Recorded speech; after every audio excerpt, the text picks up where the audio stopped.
سلام دوستان، امیدوارم حالتون خوب باشه.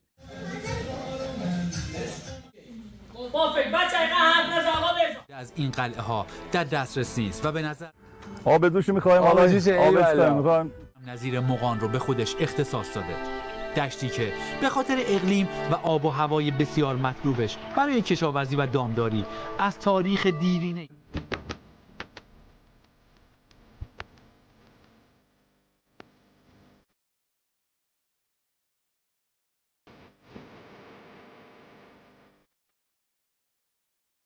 سلام دوستان، امیدوارم حالتون خوب باشه.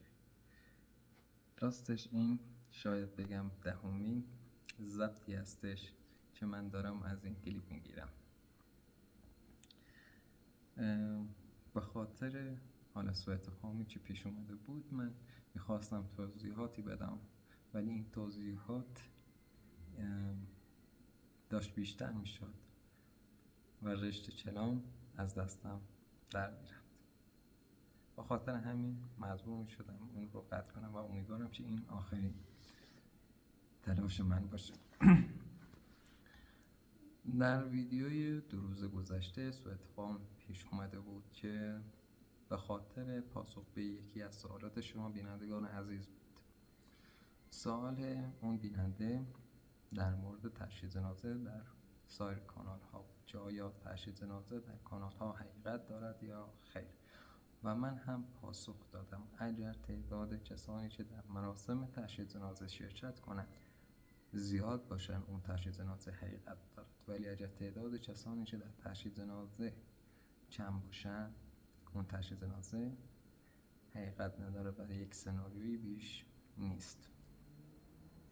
و همین باعث شده که تعدادی از بینندگان فکر کنن من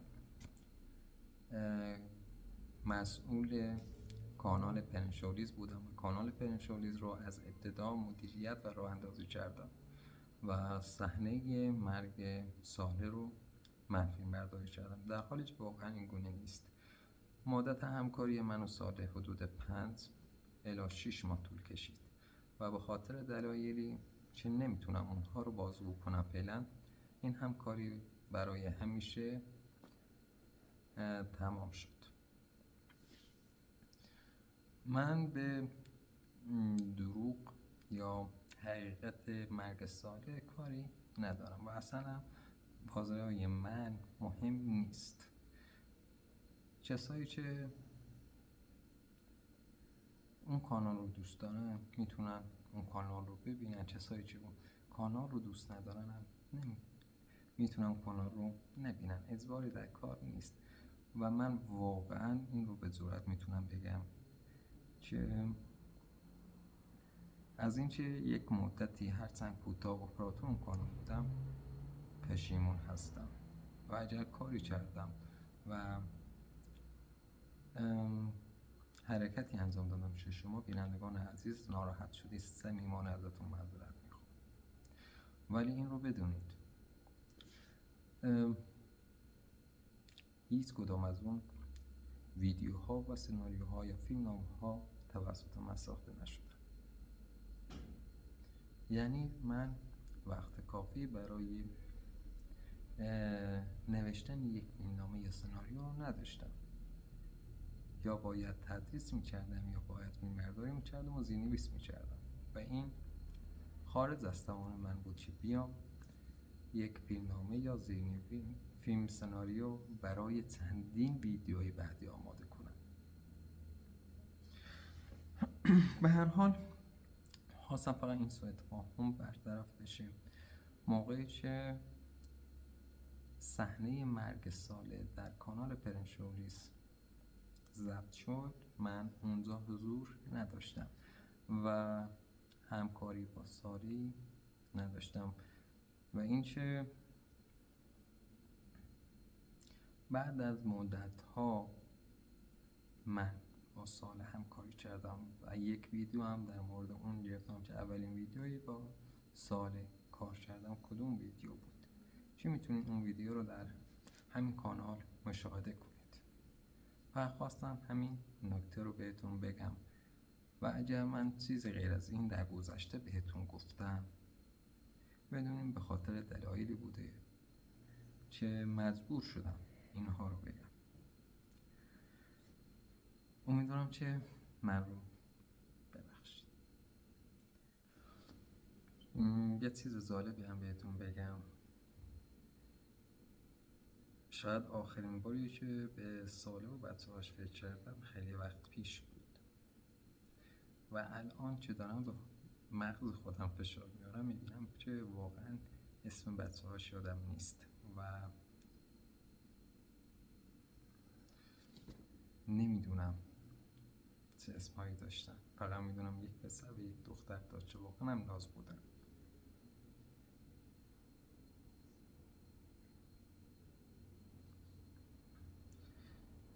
حافظه حالا بلند مدت من متاسفانه دستخوش تغییراتی شده که در ویدیوی قبلی هم بهتون گفتم خاطر چی بوده.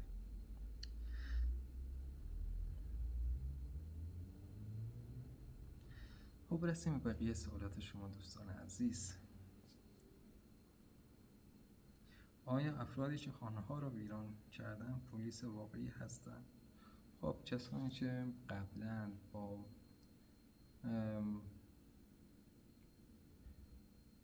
ماشین‌های مکانیکی و غیره اومدن همه خانه‌ها رو ویران کردن پلیس‌های واقعی بودن و از طرف دولت مأموریت گرفته بودن.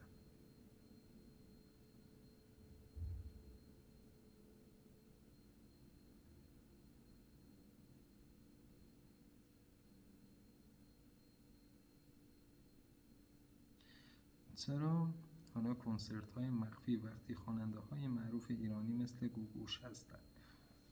واقعا گوگوش یکی از بزرگترین خواننده‌های ایران زمین و فارسی زبان هستش.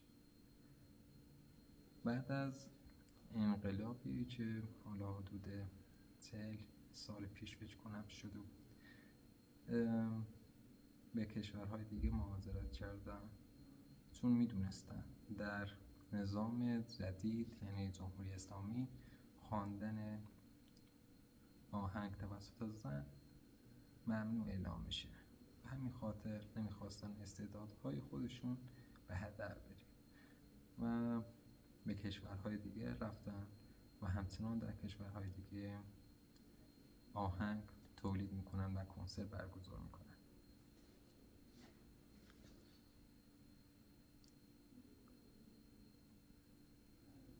سلام جناب عمران، من اغلب میپرسم ولی هیچ وقت جواب نمیگیرم.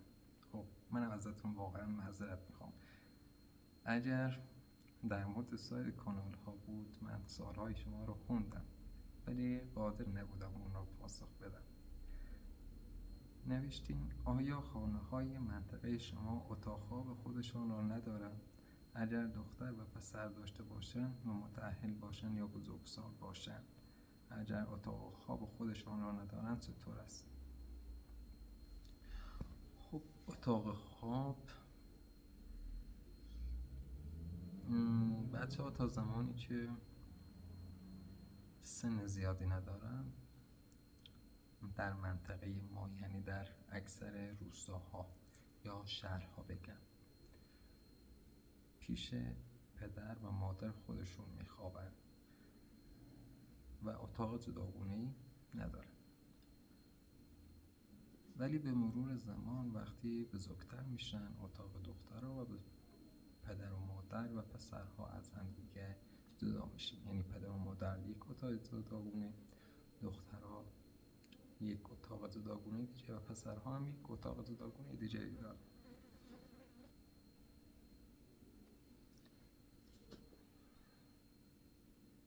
دین شما پارسی است؟ نه، زبان ما پارسی هستش و به زبان پارسی صحبت میکنیم. دین ما اسلام هستش و مسلمان هستیم.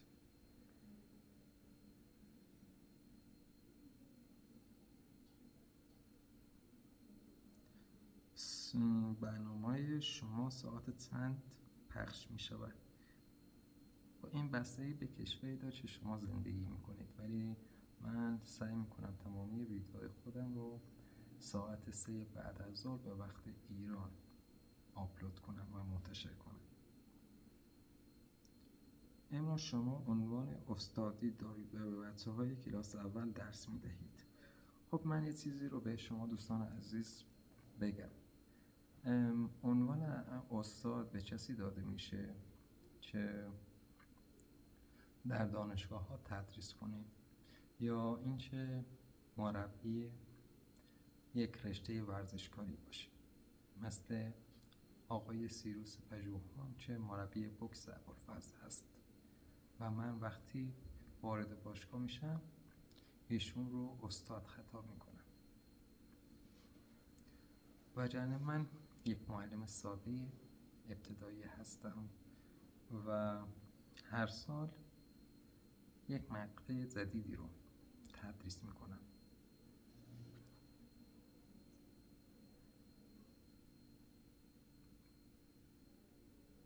اگر تصمیم بگیرید سگ بگیرید نژادی رو انتخاب میکنید.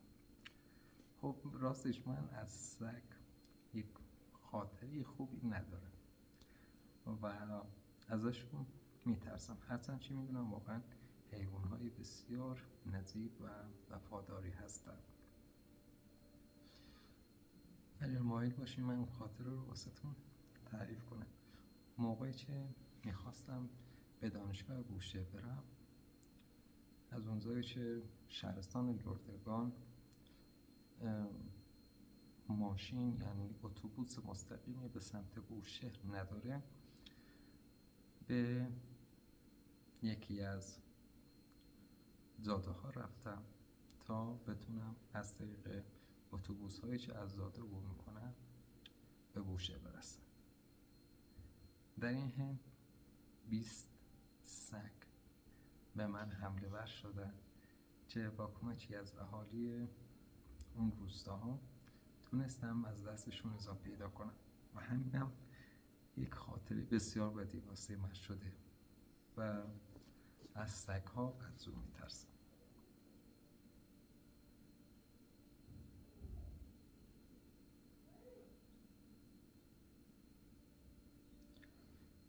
آیا مشکلات مواد مخدر در بین جوانان ایرانی مانند کشورهای غربی افزایش یافته است؟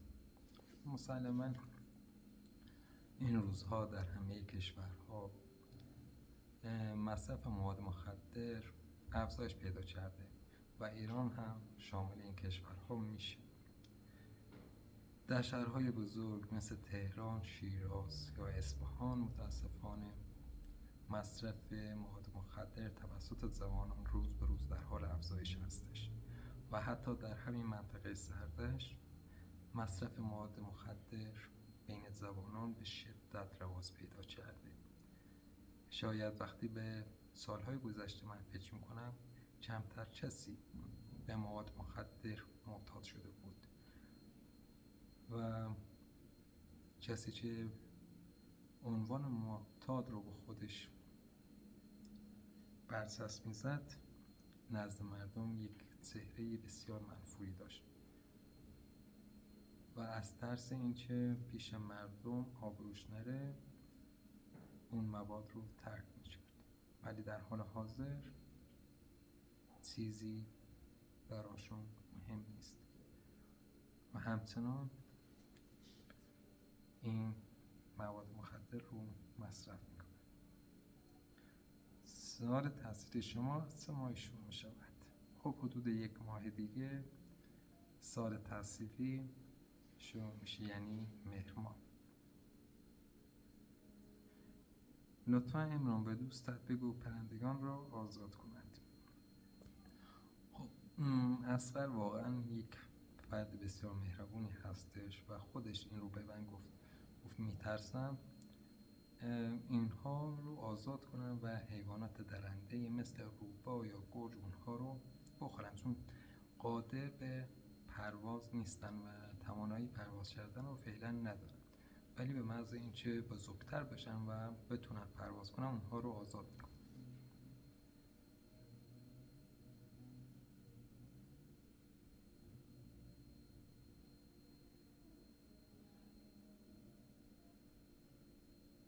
در مورد سنگسار شدن در ایران از من سوال پرسیدین. خب سنگسار در سالهای اخیر دیده نشده و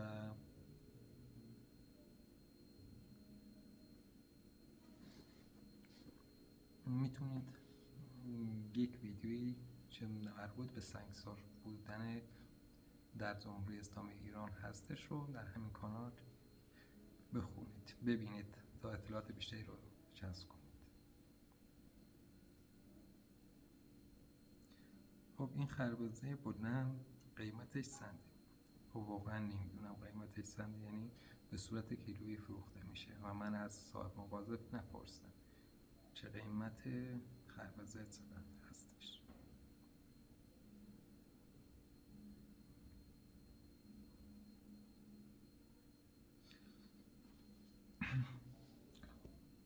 خب ببخشید دوستان اگر با حرفان حوصله شما رو سر بردم و جلافتون کردم.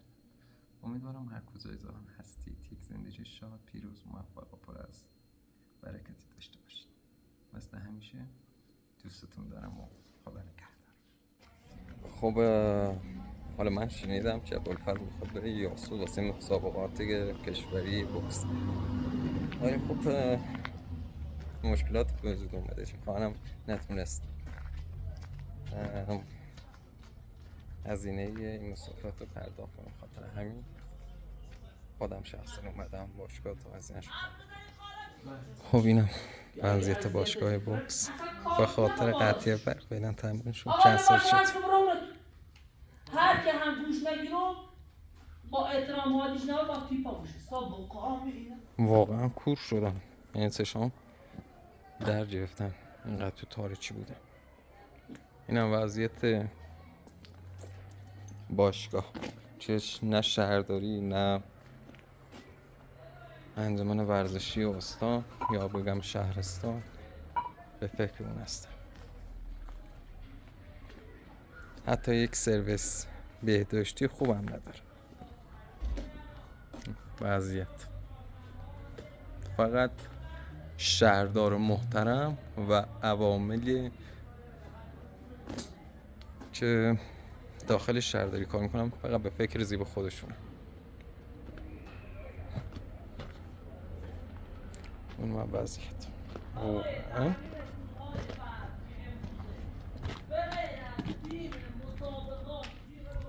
شاید باور نکنیم ولی این سرویس بهداشتی توالت باشگاه هستش.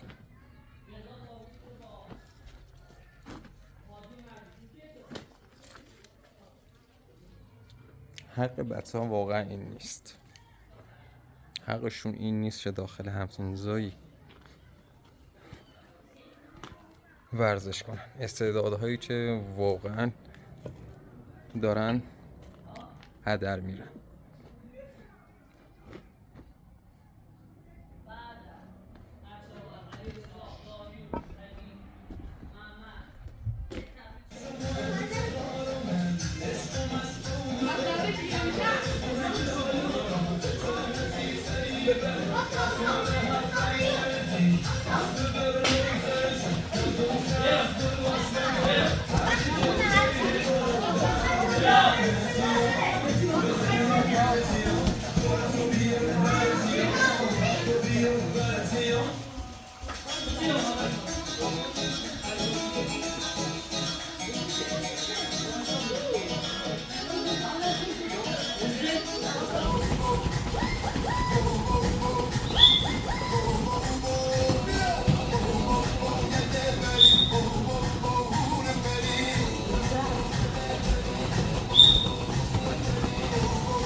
استاپ بازی چی بیستو میده راست زن میده با استاپ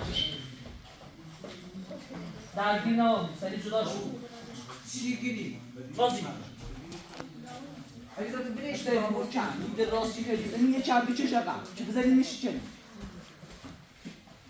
وارد بالا و آمار نشوار صدا میده هم نباگو کی داره حرف میزنه حسین مجرد چیزی تک شد نشوار صدا میده تا وقتی رمیشه میش بلیش مکده خب الان میده راست بزن حالا میشه چقدر تمام سجاد درس نیز باز کنید بیا حسین بیا شماره 2 سری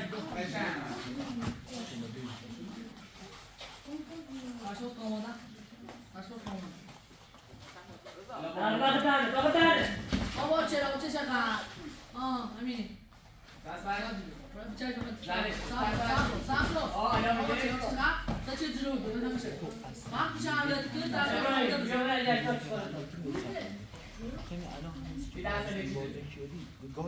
دورش بزن داشت نمونه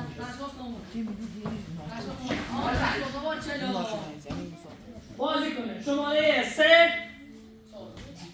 شماره 2 شماره 4 دست بده بازی کن دو تا بیا قرار دست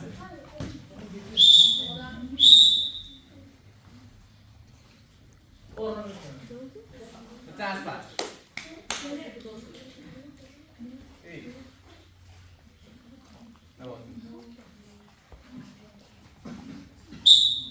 دسته قشنگ خوشگل با فکر بچه اینقدر حرف نزن آقا بزا الان چه شقم چه شقم به چه زیر چه شقم اون مسابقات هم از بحث بایی که در رفتی بازی نباز بیارش کنم چه هستم باش با باز کنش کو بیارم رقص داشته بود قشنگ به چه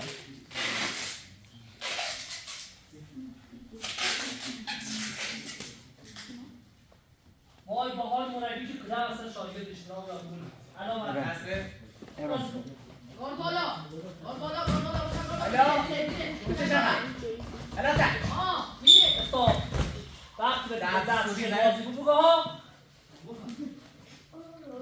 یعنی چی؟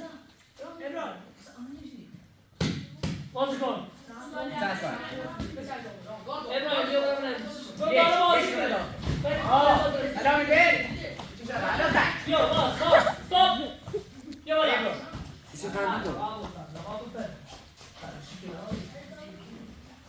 یه شما دار آه این چطور الان باز یه شما دار گل بالا به نظر میده تو هم یه بار بزنی الان میگه بازی فوق‌العاده دوستان یا سر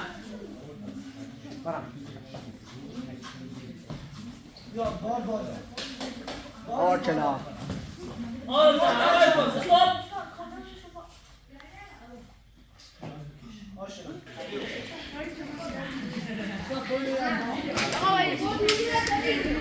برداشت سرکاش خواهیم داداش خودتی رسیدش داداش چرا همین بیترم حالا چند تا قضیه هست با پس حالا یه شما کارت میتونستی کن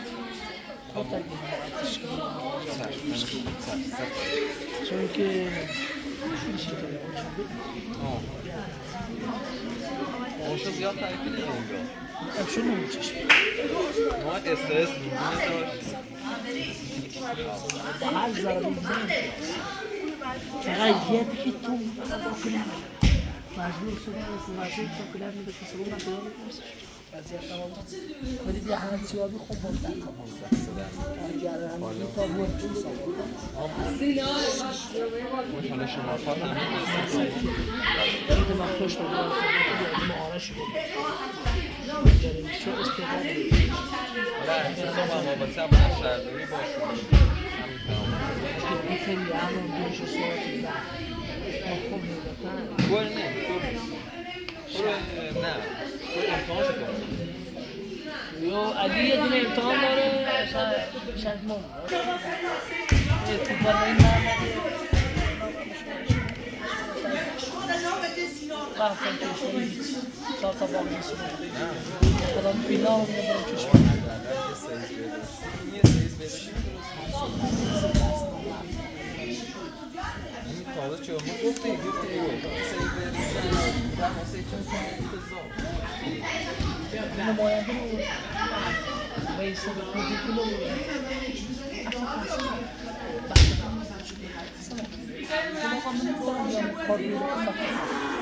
ما میتونیم شانس بدیم از دولت یا غیر مال دولت ما شهر داریم خانواده دیگه ما کنترل داریم ما فقط سلاح شکر سپاسی که زیبیدن قرار دیدیم بیشتر ما از زمان کیلوگرم کنترل باز کنیم دست دهنت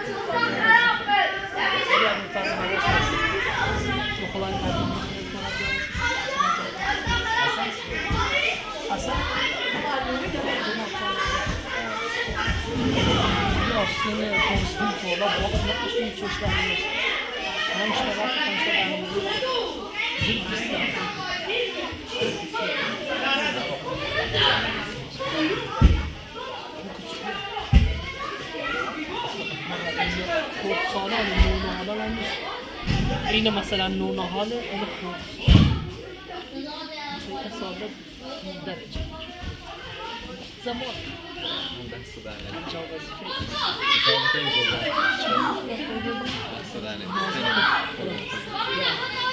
برم بود علی من می‌برده اما وقت دادم میرسم من شما رو کافی یا آینه من این بار به استان زیبای اردبیل در شمال غربی کشور سفر کردم. استان اردبیل به لحاظ وسعت 22مین استان کشور محسوب میشه. اردبیل از شهرهای باستانی ایران عزیزمونه که آثار به جای مونده و انتساب بنای این شهر به شخصیت‌های واقعی و افسانه‌ای تاریخ از سوی اهل قلم در سده‌های متمادی حکایت از پیشینه دیرینه این شهر داره.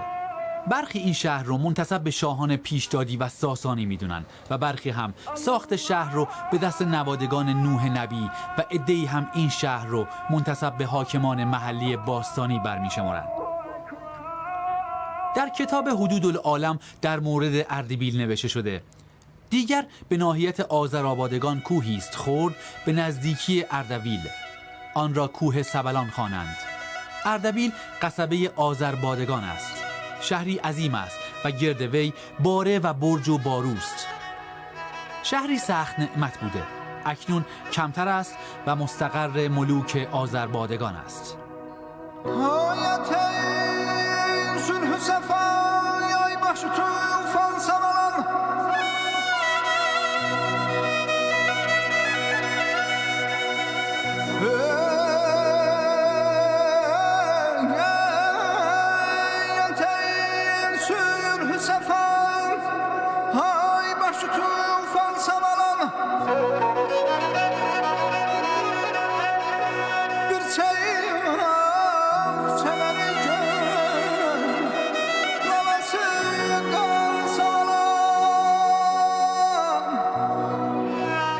اردبیل در اواخر دوره ساسانیان و اوایل دوره اسلامی مرکز آذربایجان و در دوره خلفای عباسی یکی از مهمترین کانونهای مقاومت ایرانجان در برابر ستمگری عباسیان به شمار می رفت و در زمان تیموریان و صفویان نهضت تشیع و جنبش‌های سیاسی ایران از این خطه برخاسته و باعث تشکیل حکومت صفویه شد.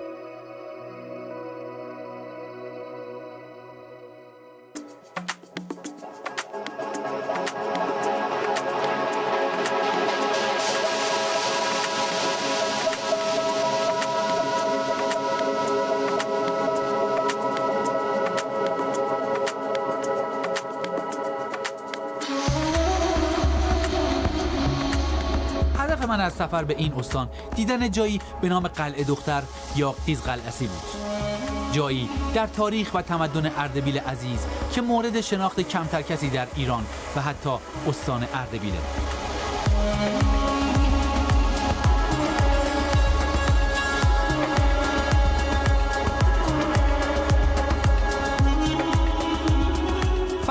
فصل با تراوت بهار بود و من در مسیری بسیار زیبا که سراسر پوشیده از گلها و گیاهان گوناگونی بود، گاه بر روی چمنزاران و گاه بر روی تیغه های کوهستان در منطقه حفاظت شده دوملی در حال پیمایش بودم.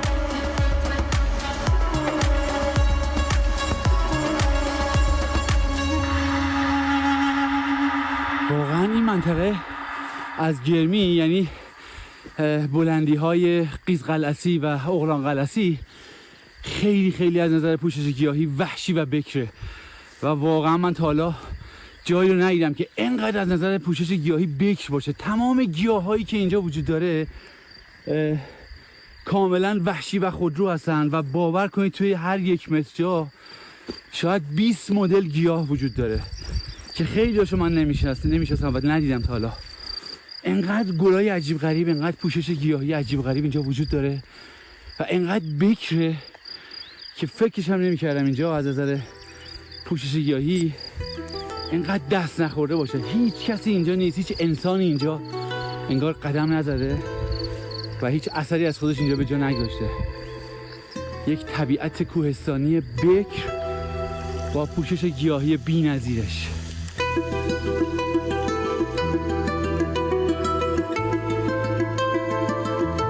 اینجا رو ببینید، این صخره‌ها و سنگ‌ها که روش پر از گل سنگه و همشون زنده‌ان، موجودات زنده هستن.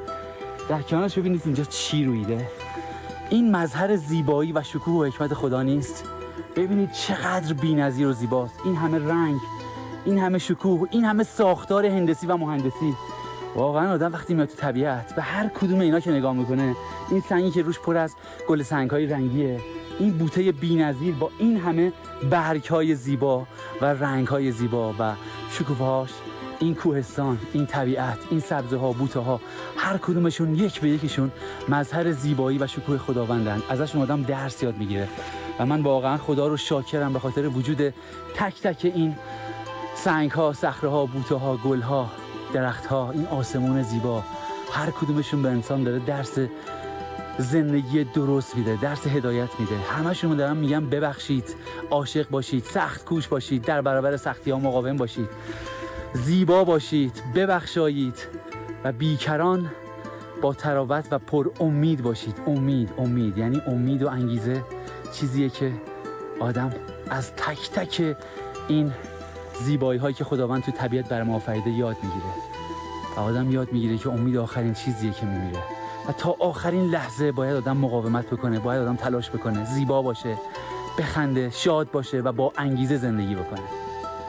آدم یاد میگیره از این گیاهان زیبا که زندگی واقعا زیباست. توی سرمای شدیدی که اینجا پر از برف و یخ بود و هیچ کس فکرش هم نمی‌کرد که چون این بوته زیبایی زیر اون برفا و یخ‌ها که شاید دمای اینجا به 40 درجه زیر صفر برسه در بهار برویه و چون این زیبایی و چون این شکوهی رو به رخ بکشه. در حقیقت داره به آدم درس یاد میده. طبیعت بهترین و کاملترین و زیباترین و جذابترین دانشگاه دنیاست. باید ازش چیزی یاد بگیریم و خدا رو شکر بکنیم.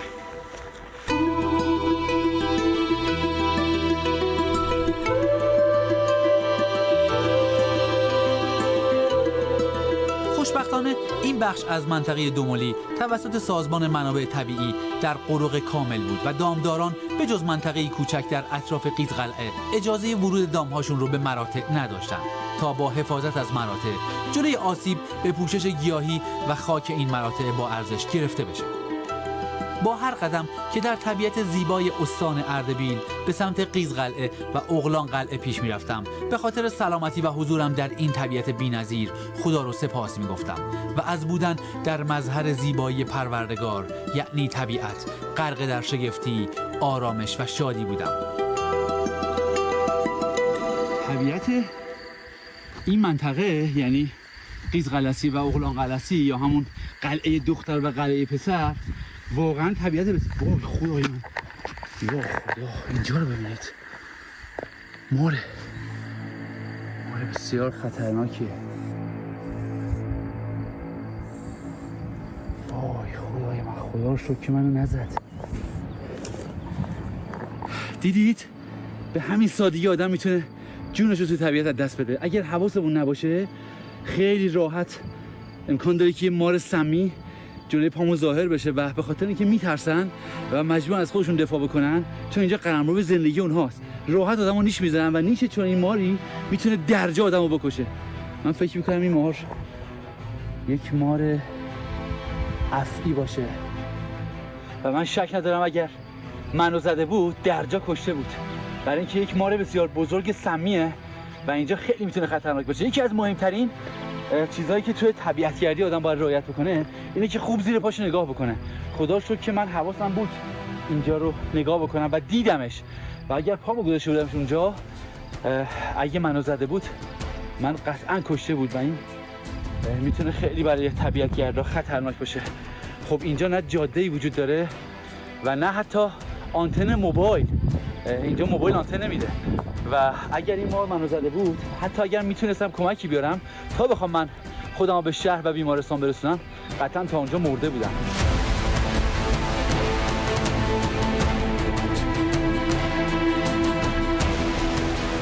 پوشش گیاهی بلند و بکر منطقه در کنار قرق مراتع و نبود دام و دامدار در طبیعت این منطقه باعث آرامش خاطر حیات وحش این ناحیه شده بود و این موضوع یکی از مزیت‌های خوب قرق مراتع به حساب میاد. اما شوربختانه به دلیل کمبود آموزش در جوامع محلی خیلی مواقع شاهد از بین رفتن حیات وحش توسط برخی از مردم محلی هست. حالا دیگه بعد از دیدن این ماره، منم اونجا هی دارم زیر پامو نگاه میکنم و ناخودآگاه میترسم که زیر پام یه ماری سبز بشه و خلاصه از خجالت من در بیاد. ولی اونجا که مهمه و ما باید بدونیم اینه که ما از خونه هامون توی شهر اومدیم به طبیعت بکر و اینجا محل زندگی و قلمرو زندگی حیات وحشه و همینطور پوشش گیاهی بکر اینجا. بنابراین ما به عنوان گردشگران مسئول، به عنوان انسان،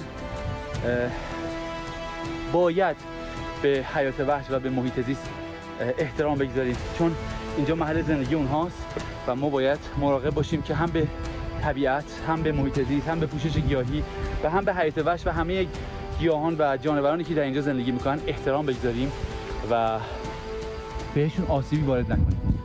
یادمون باشه اگر طبیعت حالش خوب نباشه، اگر محیط زیست حالش خوب نباشه، اگر پوشش گیاهی و جانوری کره زمین حالش خوب نباشه، قطعا حال ما هم خوب نخواهد بود، به خاطر اینکه حال خوش ما، زندگی خوب انسان گره خورده به حال خوب طبیعت و محیط زیست. بنابراین برای اینکه حال خودمون خوب باشه و برای اینکه زندگی خوبی داشته باشیم، باید از محیط زیست و حیات وحش، پوشش گیاهی، جنگل‌ها، دریاها، رودها، بیابان‌ها و حیات وحش خوب حفاظت بکنیم و مراقبشون باشیم.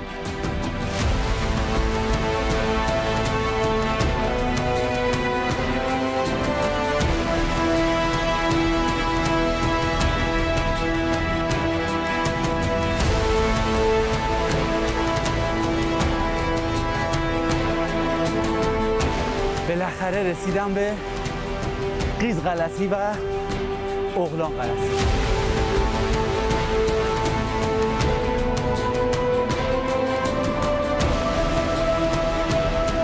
قلعه درست در جایی ساخته شده بود که به تمام دشت‌ها و کوه‌های اطراف مسلط بود و چشمانداز بسیار زیبایی داشت.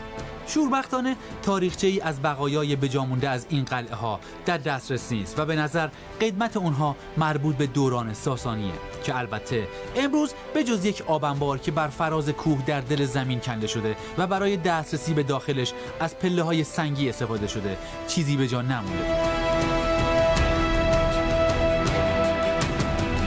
همیشه رسم بوده که توی به هر حال تاریخ و تمدن ایرانی دختران و زنان خیلی ارج و قرب داشتن و دارن همچنان و خیلی اونها رو دوست می داشتن. به همین دلیل اگر می‌خواستن یک جایی رو بهش، یک قلعه‌ای رو، یک مکانی رو بهش یک اسمی بگذارن که دور از دسترسه و حتما حمایت میشه همه جوره، بهش میگفتن قلعه دختر و اون هم به احتمال خیلی زیاد قلعه پسره یا همون اغلان قلسی. توی زبان ترکی پسر میشه اغلان و قیز میشه دختر.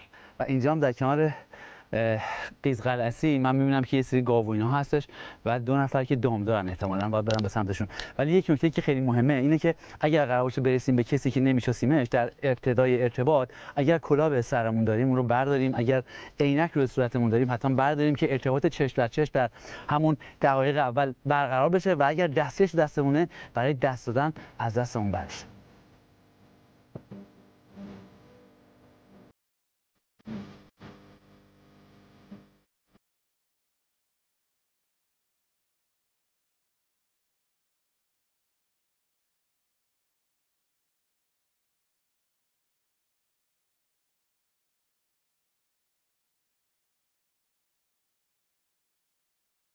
سلام آقا. سلام آقا. شما خوب هستی؟ قربون شما. خسته نباشید. سلام. شما خوبه؟ خسته نباشید. قربون شما. شما دام دارید اینجا؟ آره. اینجا بهش میگن قیز غلسی. من گفتم حتما انقدر بکر و دور از دسترسه که هیچ انسانی وجود نداره، ولی شما ما دیگه پایین دام دارید. پایین نشستیم. بالاش نمیتونیم. بالاش نمیتونید. آره. چقدر ماشاءالله دام دارید. همه گاون؟ آره دیگه. گوسفند ندارید، نه؟ گوسفند نه، شما گوسفند. ساکن همینجا هستی؟ بله، روستای ما اون طرف داره، اون طرف کوه. اسمش چیه روستا؟ روستای کله‌درک. کله‌درک. کله‌درک. و اینجا هم که مطرح. بله، مرتع روستای خودمون است که گاوامونو میاریم روزا ترا، شبا میبریم روستا. ماشاءالله خدا بهتون قوت بده. برکتتون زیاد بشه. ممنونم. سلامت باشید. متشکرم. اسم شریفتون چیه؟ محسن. آقا محسن. ایشون پدرتون هستن؟ ایشون همسایه ما هست. همسایه‌تون هستن. خدا حفظشون بکنه. سلامت باشید. مخلصیم. به به. چه چای آتیشی هم درسته. آره. چاییه یا آب جوشه؟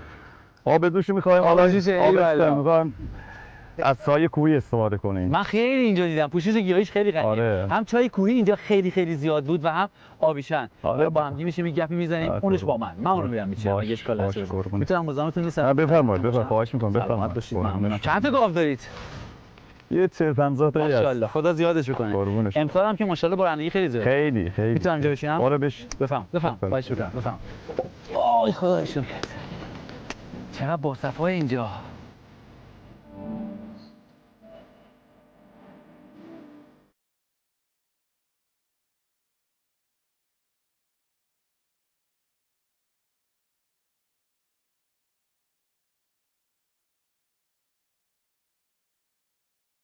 این قلعه ها مربوط به دوره ساسانیانه. البته منابع مکتوب و خیلی دقیقی نمیشه پیدا کرد، اما اون چیزی که بر فراز اون قلعه پسر یا اغلان قلعه‌ای وجود داره نشون دهنده آب انبارهایی که از زمانهای بسیار دور و تقریبا به شکل همون آب انبارهایی که در قلعه ها و کوهستان ها و ارتفاعاتی که در زمان ساسانیان میساختن مردم اون زمان به اون شکل ساخته شده. بنابراین خیلی از پژوهشگران استناد میکنن به همون و میگن که این قلعه ها احتمالاً متعلق به دوره ساسانیانه. اما اون چیزی که میبینید پشت سر من قلعه نیست. اینها صخره ها و سنگ ها و در حقیقت بخشی از یک کوهستانه که به شکل یک سنگ بسیار بسیار بزرگ در اومده و از دور شبیه قلعه است، اما روی اینها در حقیقت قلعه ساخته بودن. درسته میگم؟ الان روی این قلعه آثار بیشتری باقی مونده یا روی قلعه قلعه پسر؟ قلعه پسر. قلعه پسر آره. و جالب اینجاست، اینجا وقتی که نگهبانی میدادن به گفته مردم محلی و خیلی از پژوهشگران، برای اینکه به پایین دست یا به دشت پایین که آدم‌های دیگه اونجا زندگی می‌کردن علامت بدن، با دود علامت می‌دادن. یعنی آتش روشن می‌کردن، با دود علامت می‌دادن. همین الان من شنیدم برخی از مردم اینجا اگر به یک جای دوری بخوان علامت بدن و اگر موبایل در دستشون نباشه، هنوز بعضی ظاهرا با دود میتونن علامت بدن. با دود یا با صدا. آقا من برم یه خورده چای کوهی و آبیشم بچینم. زحمتت میشه من. نه بابا چه زحمتی. یعنی اینجا توی دل طبیعت هیچ چیزی به اندازه چیدن این آبیشن ها و چای کوهی و دم کردنش روی هیزم هایی که این عزیزان در اینجا به حال زندگی میکنن و اینجا دارن چای رو برا کردن، آتیشش رو برا کردن و دم کردنش روی این آتیش با آدم واقعا هیچ چیزی بیشتر از این نمیچسبه. اگه شما دمش دم کنیم منم اینو آتیش رو تند کنم. آقا با اجازه. فعلا جان با اجازه. فعلا با اجازه. برم اون سمت. خب اینجا اصلا نیازی نیست که خیلی آدم بگرده دنبال آبیشن و چای کوهی و پونه و سوسرنبر، چون اینجا دیار آبیشنه. بیا نگاه کنید. به به به به. پر از گله. آویشن معمولا توی فصل بهار یعنی توی اردیبهشت و خرداد پر از شکوفه‌های ریز میشه. خودش کلا برگاش خیلی ریزه و کاملا بوته‌ایه و یک جوری انگار پهن میشه روی سنگ و صخره‌ها و بوتش به همین شکل گسترش پیدا میکنه. اما نکته‌ای که راجع به آویشن خیلی مهمه اینه که برای سرماخوردگی بسیار خوبه، طبعش گرمه و خیلی خوش عطر و خوش طعمه. به خاطر همینه که ما ایرانی‌ها عاشق آویشنیم، مخصوصا دمنوشش. اینا رو میچینم الان میدم به آقا محسن گلی که اینجا دام داره. با گلش هم خوشبوتر و خوش عطرتر میشه و رنگ بهتری هم میگیره.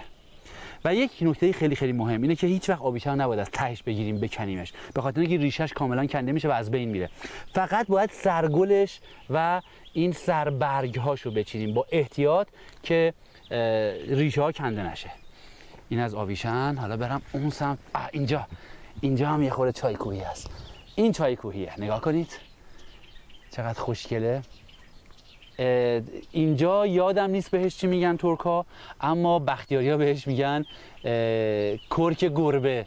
و من که یادم با دوستای بختیاریم تو زاگرو صحبت میکردم میگفتم ما اصلا دوستش نداریم، ولی هر وقت مریض میشیم مادرامون میدن که بخوریم و اینو دم میکنن. ولی خب عطرش عطر خیلی خوبیه و در حقیقت به زبان فارسی بهش میگیم چای کوهی.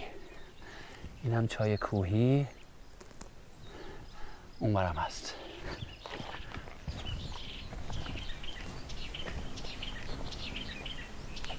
اینجا رو به به یه عالمه کنارش پونه کوهی هست. وای عاشق عطر پونه کوهی هم خیلی خوشبوه. اینم در کنار آویشن و چای کوهی هم گرمترش میکنه دمنوشمونو و هم اینکه عطر خیلی بهتر و بیشتری بهش میده.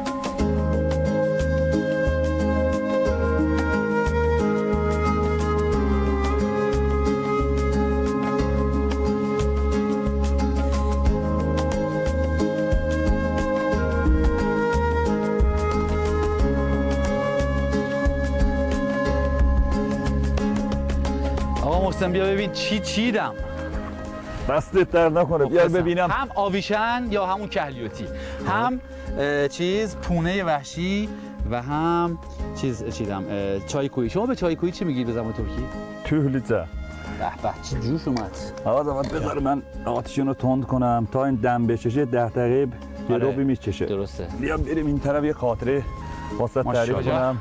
سینه هاشون شیرافشان باد و مراتعتان سرسبز. قربون شما. این گاوا رو دیدم یاد یه جوکی افتادم. یه روزی به یه نفر میگن شما به گوساله چی میگی؟ بعد برگشت یه نگاهی کرد به گوساله، بعد گفت بهش چیز نمیگیم، وای میسیم بزرگ که بهش میگیم گاو. شما همچین ضرب المثلایی ندارید؟ نه بابا ما شما ولی جوکای ترکی خیلی باحال میشن. ما بهش میگیم گوساله. گوساله آره دیگه، یعنی همون گاو ساله یا همون گاو یک ساله. آزاد این گله دختره سخته. ما ترکی‌ها بهش میگیم قزگلاسو. قزگلاسی. ولی آزاد بری بالای اون قلعه خیلی حال داره. ببین این قلعه واقعا کار فنیه. آزاد از بالاش نگاه این همه چی کوه رفتی نمیتونی بری بالای. نه میتونم برم، ولی من توی به حال دوره‌هایی که گذروندم مربیان به من یاد دادن که وقتی یک جایی خطر سقوط داره به هیچ عنوان بدون کارگاه سنگ‌نوردی و کوهنوردی نباید سقوطش بکنی. بعد تنهایی هم نمیتونم برم، حتما باید یه نفر کنارم باشه که اون کارگاه رو و به حال منو حمایت بکنه که من بتونم برم. تناب نیاز داره برای اینکه آسیب نبینم. به حال خیلی منتظر آدم باید مراقب سلامتیش باشه. بعد یه نکته دیگه که هست اینه که وقتی آدم میاد تو کوهستان یا تو طبیعت، اگر یه اتفاقی برای من بیفته، علاوه بر اینکه جون خودم رو به خطر انداختم، جون کسای دیگه هم به خطر میندازم که میخوام بیان منو نجات بدن. بنابراین به خاطر اونا هم که شده باید کاری بکنم که مراقبت بکنم که آسیبی به من وارد نشه. توی خدا شاهده آزاد خیلی ها اومدن اینجا گم شدند. خدا شاهده مثلا طرف اومده برای گردش مه اومده گم شده رفته پاش چسته، اومده گم شده سکته زده. خدا شاهده مثلا ندونسته یه جای رفتن خیلی کار خوبی نیست. آره قبول دارم. آقا فکر کنم دم کشید بریم. آره دیگه الان دم کشیده. پیش به سوی دمنوش درجه 1 کوهستان‌های زیبای کله درک در گرمی. در جرمی نه در مشین شهر. در مشین شهر. اون ور مشین شهر این ور گرمی. آره این ور جرمیه این. ولی در حقیقت دومولیه. نه کله درک. روستای پایین دومولیه دیگه. دومولیه. آره اون روستای پایین دست. آره روستای پایین دست دومولیه. این ور متعلق به روستای ماست، روستای کله درک. خب چایمون هم که الان آماده شده. دم شما گرم. خب آزاد ما یه استکان داریم. من دارم بیا. من یه لیوان همیشه همراهم هست. اول به قول قدیمی ها مهمان. ما مخلصیم. فدات شم. هستش من ولی مهمان عزیز. شما دو نفر یه دونه چیز دارید. خب بیا از برای من استفاده. تمیز من از استفاده نشه. شما بخورید بعد من. ما دو تایی میخوریم. بس شما در نکنه. به چه رنگی گرفته. ممنونم کافیه. متشکرم. به چه عطری داره. عطرش عالیه. آره دیگه. رنگ زعفرون گرفته، خیلی خوش رنگه. عطرش هم که واقعا عالیه. قندم در بیارم. شما قند بیار. به من چای کوهی بده. من به شما شکلات بدم. قربونه. شیرینی بدم. نوش جان. چی شد که اومدی اینجا؟ شما از اول بچگی تو همین منطقه دامدار بودی یا منطقه دیگه بودی؟ نه روستام چمنزا است. تو روستای یه زمانی یه 80-70 تا خانواده زندگی می‌کردند. همه به خاطر اینکه بدون امکاناتی چیزی نداشت، همه کوچ کردن به شهرهای اطراف. چه امکاناتی یعنی آب و گاز و برق داشت؟ اون زمان که نبود. الان خدا را شکر برق داریم، آب داریم. خدا را شکر. گاز نداریم. بعد راهمون هم خوب نیست. بله. خدا شاهد اینو بگم، همه درسته که روستای میرزای محرومی است، ولی اکثرا انسانایی که اینجا زندگی میکنن انسان شریفی هستند، با اینکه با زحمت اونجا در میارند، ولی همه نمیشه به این روستا رفت یه جوانی دید، یه دختری دید، پسری دید سواد نداشته باشه. همه با سوادم. خود من 6 تا خواهر دارم، همه‌شون چماشون فوق لیسانس رو دارن. آفرین، خدا رو شکر. محسن ازدواج کردی؟ نه. چرا؟ چند سالته الان؟ الان 34. 34 سالت ازدواج نکردی؟ چرا؟ معمولا تو روستا خیلی زود تو 20 سالگی، 22 سالگی، این تو روستای ما برعکسه. همه خدا شاهده بالای 30 سال. الان فکر کنم 4-5 تا پسر هستن که بالای 30 سال هستن ازدواج نکردن. چرا؟ والله همش این شاید این بلای تون ما شده که میریم شهر درس میخونیم برمیگردیم روستا نمیتونیم ازدواج کنیم. جدی نظرت چرا نمیتونید ازدواج کنید؟ والله خود من چه از توقعتون میره بالا؟ نه توقع ما که نه. دخترها توقعشون میره بالا. شما رفتی شهر درس خوندی، اونا چرا توقعشون میره بالا؟ دخترم از روستا میرن شهر دیگه. اونا میرن شهری باشه ما بریم با پسر شهری ازدواج کنیم. بابا پسر روستایی که هم خوشگل‌تره، هم هیکل‌تره، هم کاربلدتره، هم مرد زندگی‌تره که. نه دیگه روستا زندگی سخته، به خاطر همون شهر رو انتخاب میکنن. خب الان که روستا اکثرا دیگه همه چی دارن. آره خدا رو شکر. یعنی اگر شما دام داشته باشی هم درآمد خوبی داری، هم که به هر حال امکانات وجود داره. خدا رو شکر. الان خدا شاهد همه روستا درآمدش خوبه. من خودم به شخص راضی هستم. خدا رو شکر. خدا رو باز 1000 مرتبه شکر. همین که تو طبیعت هستیم، همون که تنمون سالمه، خدا رو 1000 مرتبه شکر. خدا رو شکر. بله. خب ولی من چون تنها پسر خانواده بودم، از پدر مادرم نگهداری می‌کردم. چون اونا به جز من کسی نداشتند.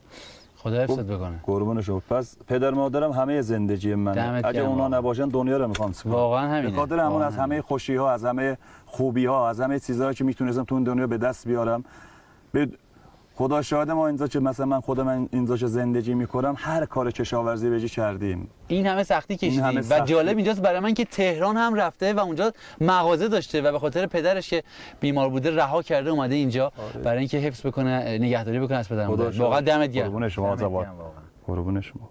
اینجوریه که من میرم توی روستاها با مردمان اونجا میشینم حرف میزنم و اون درد دراشون که گوش میکنم خیلی چیز ازشون یاد میگیرم و بخش‌های مهمی از سفرهای من به همین گفتگوها میگذره و سعی میکنم که ازشون چیزی یاد بگیرم که تو زندگیم سعی میکنم ازش استفاده بکنم. آقا دم شما گرم. واقعا خدا حفظتون کنه.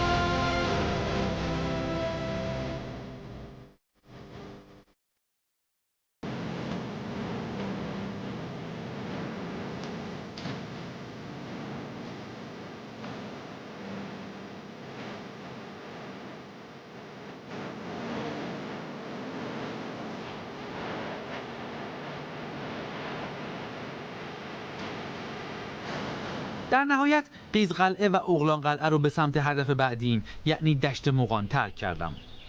میون راه در اطراف شهرستان تاریخی و زیبای گرمی به روستای آلیله رسیدم، جایی که بخشی از سنگ قبرهای تاریخی مربوط به دوره ایلخانی و تیمور هنوز باقی مونده بود.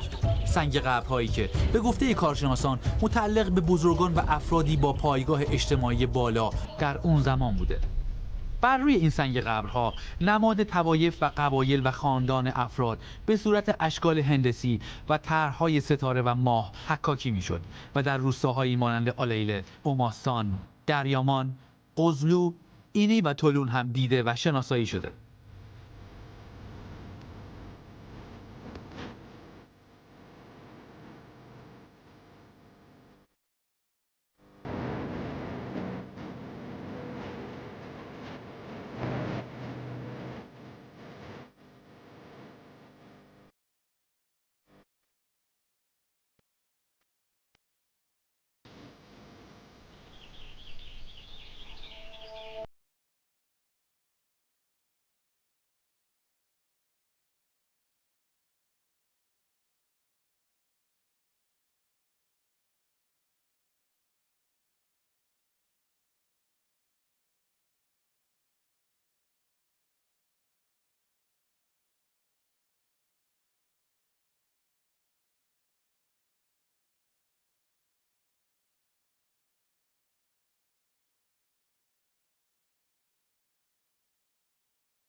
زیادی در منطقه آذربایجان بوده و هر ساله سران دین زرتشت یعنی مغها در اینجا برای اجرای مراسم دینی دور هم جمع می شدن. این منطقه به نام دشت مغان معرفی شده.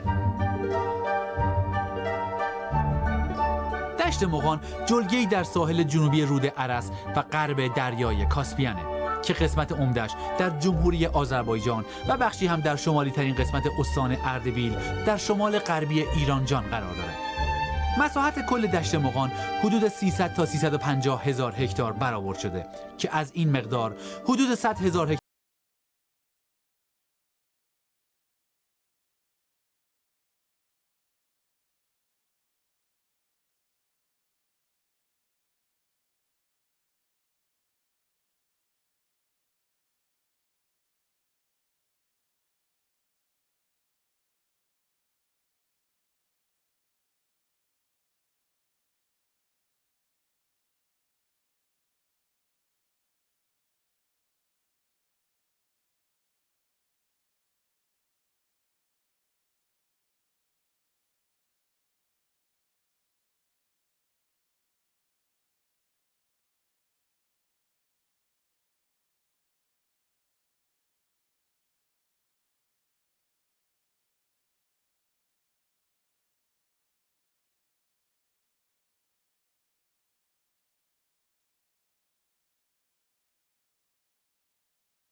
اقتصاد کشور باشه.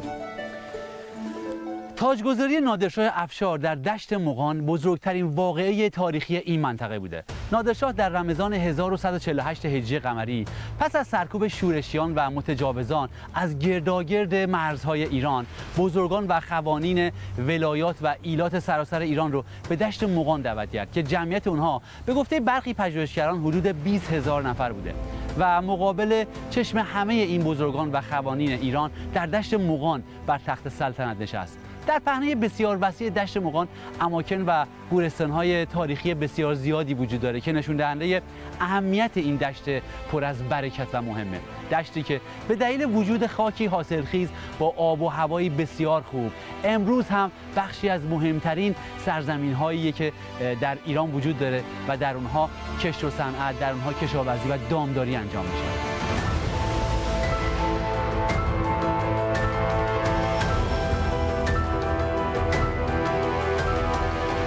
انتخاب دشت مغان برای تشکیل شورا و عزل شاه عباس سوم صفوی حائز اهمیت بود، چرا که این منطقه مرکز ایلات و کانون طرفداران صفویه بود و نادر با این تصمیمش میخواست قدرت و نفوذ خودش رو در پر اهمیت ترین منطقه تحت استیلای حکومت صفویه تثبیت کرده باشه.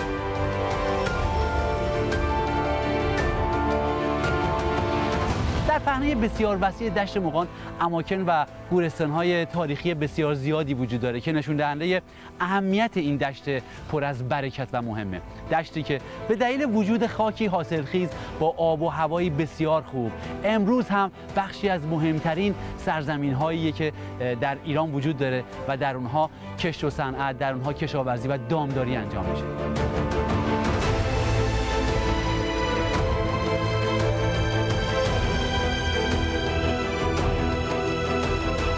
از زمانهای بسیار قدیم اقوامی در سرزمین مغان زندگی می‌کردند که به اونها آذری گفته میشد. عشایر دشت مغان مردمانی پاکسرشت، مهمان نواز، صمیمی، سخت کوش و استوار هستند و روحیه دفاع از دین، فرهنگ، تمدن و تمامیت ارضی کشور در برابر هجوم بیگانگان و دفاع سرسختانه در مقابل اونها از خصوصیات برجسته هموطنان آذریه که در تاریخ به ثبت رسیده. نقش طوایف شاهسوار مغان در حوادث سیاسی آذربایجان و حماسه هایی که مردان دلیر این دیار در جنگ های شوروی و ایران خلق کردند از صحنه های بیاد موندنی در تاریخ ایران.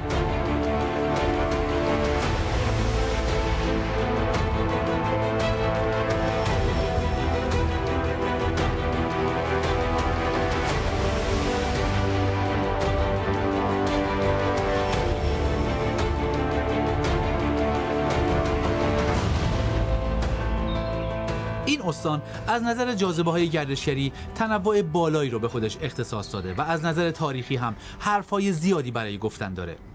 یکی از جاذبه‌های تاریخی و معنوی بسیار با ارزش ایرانجان در شهر اردبیل قرار گرفته. جایی که به نام بقعه شیخ صفی مشهوره و در سازمان جهانی یونسکو به ثبت رسیده.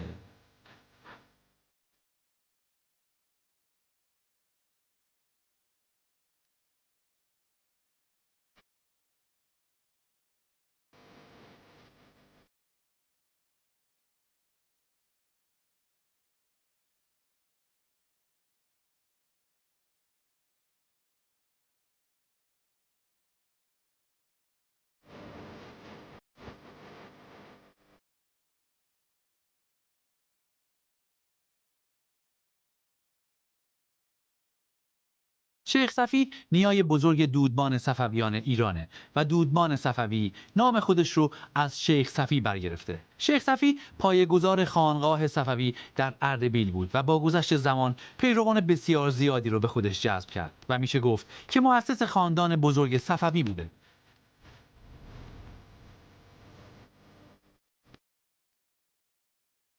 شیخ صفی سالها مرید تاج الدین ابراهیم گیلانی مشهور به زاهد گیلانی از صوفیان مشهور ایران در منطقه گیلان بود. شیخ زاهد با بالا رفتن سن بیش از پیش به صفی الدین دلبسته میشه و در سالهای پایان عمرش و با از دست دادن بیناییش امور خانقاه توسط شیخ صفی اداره میشه.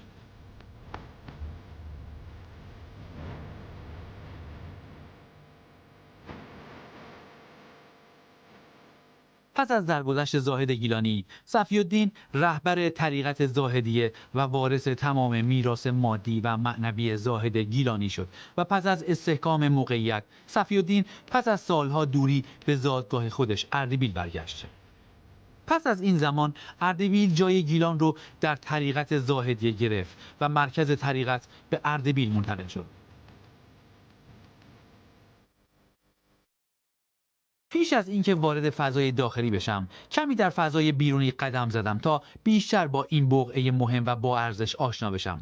در میون معماری و فضای معنوی حیات بقعه که منو به وجد آورده بود، سنگ‌های بزرگ، اون هم به تعداد بسیار زیاد، توجه منو به خودش جلب کرد.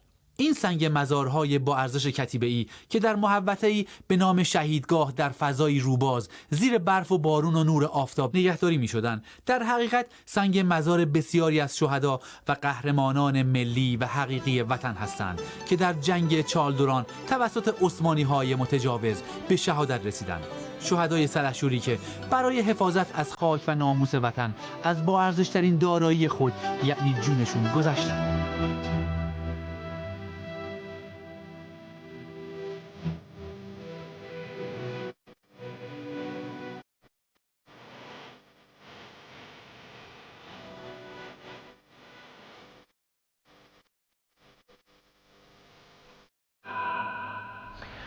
اینجا سند شجاعت، استقامت و ایستادگی قهرمانان ایران در زمان شاه اسماعیل یکمه. سندی از مظلومیت مردانی سلحشور که تا آخرین نفس به عشق ایران و ایرانی در برابر متجاوزین عثمانی ایستادن و تمامشون بدون اینکه به دشمن پشت بکنن و یا اسیر بشن به شهادت رسیدن تا شاهد از دست رفتن بخشی از خاک پاک وطن نباشن. اما دلیل شکست ارتش قدرتمند ایران از عثمانی ها دلیل بسیار تلخیه. ارتش ایران اسلحه و سلاح گرم نداشت و با شمشیر به مصاف عثمانی ها رفت، اما ارتش عثمانی مسلح به سلاح گرم و اسلحه بود و در جنگی بسیار نابرابر و ناجوانمردانه تمام مردان سلحشور این منطقه و ارتش ایران رو به شهادت رسوند.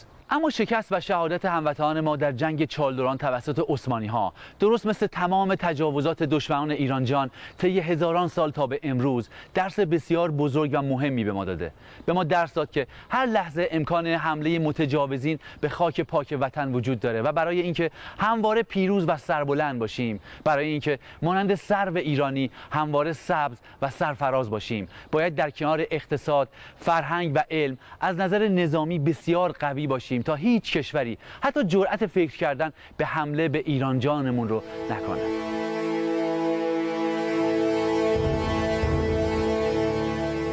با احترام به تمام شهدای وطن که طی قرنها تا به امروز در راه وطن از جون پاکشون گذشتن، حیات بقعه رو به سمت زیارت آرامگاه شیخ صفی ترک کردم و به داخل بنا رفتم.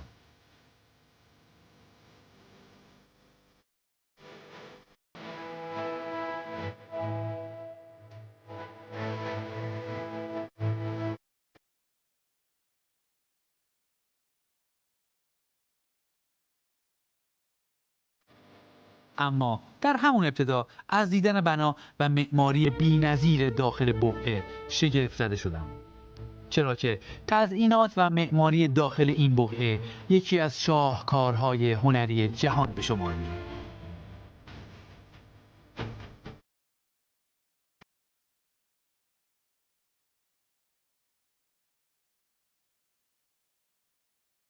تشکیل دولت صفوی با حکومت مقتدر شیعی یکی از پدیده‌های شگرف جهان اسلام محسوب میشه. شاه اسماعیل موفق به برقراری وحدت سیاسی ایران و رسمیت بخشیدن به مذهب تشیع به کشور عزیزمون ایران جان میشه. بقعه تاریخی شیخ صفی پس از وفات در سال 735 هجری قمری به وسیله فرزندش صدرالدین موسی پایه‌گذاری شد. معماری مجموعه تاریخی شیخ صفی چکیده و تلفیقی از معماری دوران اسلامی و ایران کهنه و سند منحصر به فردی برای پژوهش‌های معماری محسوب میشه. امروز این بنا با وجود گذشت چندین قرن ویژگی‌های زیبا و بسیار جالبی داره که هر بازدید کننده ای رو تحت تأثیر قرار میده. این مکان حاوی ده‌ها اثر بدیع در مضامین رشته‌های مختلف هنری از جمله کاشیکاری معرق و مقرنس، گچبری، کتیبه‌های زیبا، نقره‌کاری، تذهیب، طلاکاری و نقاشیه.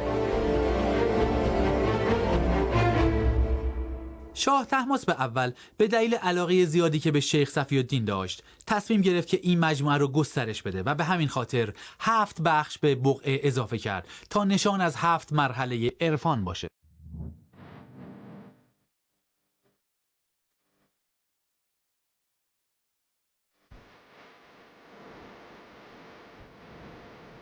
آی خدای من، اینجا واقعا شکوه معماری و هنر و عرفان و شعر و موسیقیه بی‌نظیره.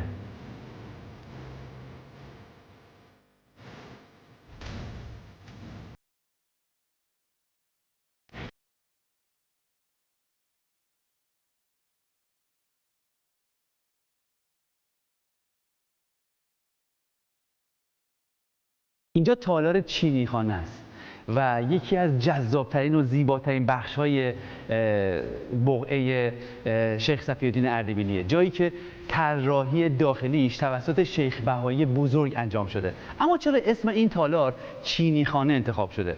پادشاهان سلسله مینگ از امپراتوری کشور چین به دلیل ساخت کاروانسراهای متعدد در مسیر جاده ابریشم توسط شاه عباس صفوی و تأمین امنیت مسیر تجار و بازرگانان در اون مسیر همواره هدایای بسیار نفیسی برای شاه عباس ارسال می‌کردند که بخشی از اونها ظروف چینی با ارزشی بوده که تعدادشون به 1200 قطعه میرسه و شاه عباس اونها رو در این تالار، یعنی تالار چینی خانه، نگهداری می‌کرده. اما مجموعه بی‌نظیر شیخ صفی‌الدین اردبیلی داستان بسیار غم‌انگیزی هم در دلشه.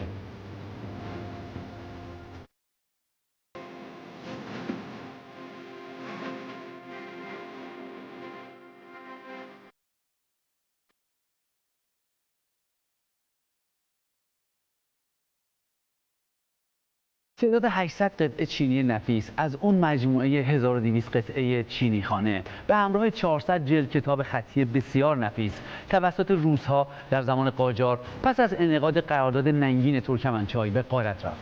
اون هم به دلیل ضعف حکومت قاجار. و البته یک قطعه فرش بسیار نفیس در زمان قاجار به یک شرکت انگلیسی به نام زیگرر فروخته شد. فرشی که جزو 50 اثر نفیس برتر دنیا به حساب می اومد.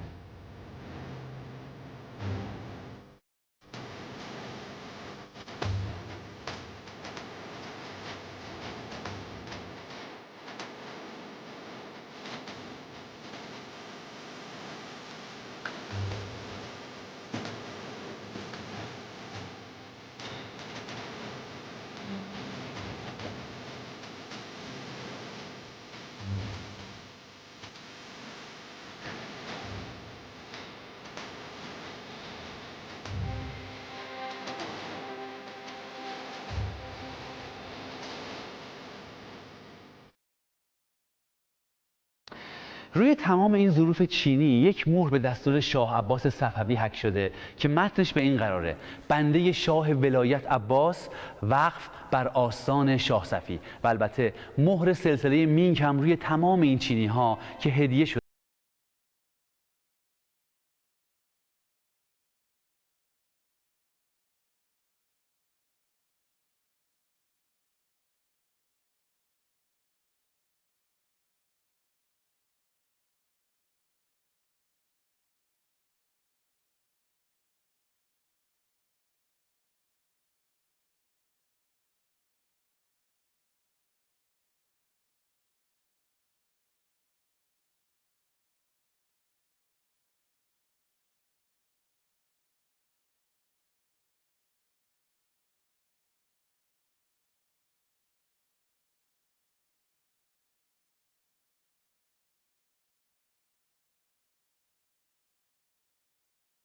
واقعا اینجا شاهکار معماری و تزئینات هنر ایرانیه.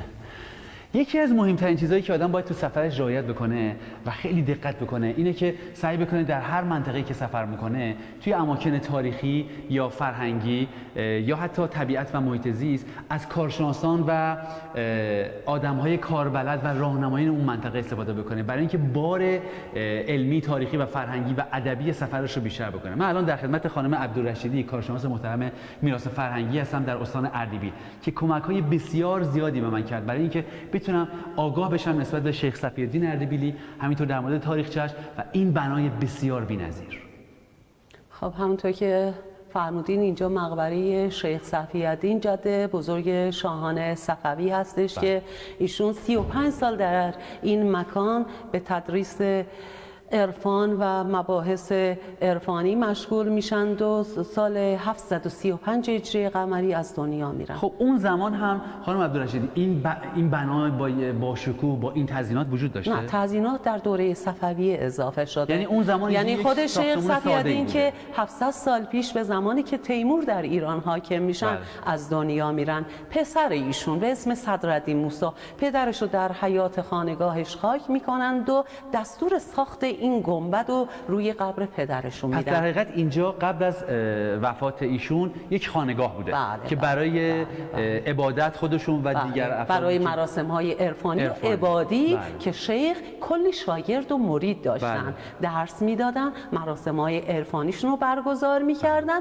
بعد سال 735 هجری قمری 35 سال که اینجا تدریس میکنن از دنیا میرن، در حیات خانگاهشون خاک میشن. پسرشون که این گنبد رو که به نام گنبد یا برج الله الله معروفه به خاطر کلمه اللهی که روی پوش بیرونی گنبد تزیین شده دستور ساختشو میدن. و جانشینی پدر رو به عنوان مرشدی خانگاه همین صدرالدین موسی که جلوی قبر پدرشون هم خاکن به عهده میگیرند و به سایر نوادگان شیخ صفی الدین به صورت موروثی به ارث میرسه تا اینکه 180 سال بعد فوت شیخ صفی الدین این مرشدی خانگاه میرسه به نسل ششمشون که شاه اسماعیل باشند و میتونن یه حکومت یک پارچه ای رو در ایران تأسیس بکنن که به خاطر احترام جدشون شیخ صفی الدین نام صفویان رو انتخاب میکنن. شاه اسماعیل در سن 13 سالگی از همین مکان از همین شهر قیام میکنند و این قیامشون رو به سایر شهرهای ایران پخش میکنن. منتها در سن 15 سالگی در شهر تبریز پیروز میشن بر طایفه بزرگ آق‌قوینلوها که از اون طوایف مقتدر محلی بودن، پایان میدن به حکومت‌های محلی و خانخانی در ایران که مردم ناراضی از این حکومت‌ها بودن و این حکومت صفویه رو که تشکیل میدن 23 سال هم حکومت میکنن. در سن 38 سالگی سال 930 هجری قمری در سن 38 سالگی 500 سال پیش دیگه از دنیا میرند و به بنا به وصیتشون در جوار جدشون در این اتاق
بگویم که بناهایی از قبیل کلیسای سانتا سوفیا، کلیسای نوتردام و کلیسای سن پیتر در مقایسه با آنچه من در شهر اردبیل دیدم هیچ چنگی به دل نمیزند.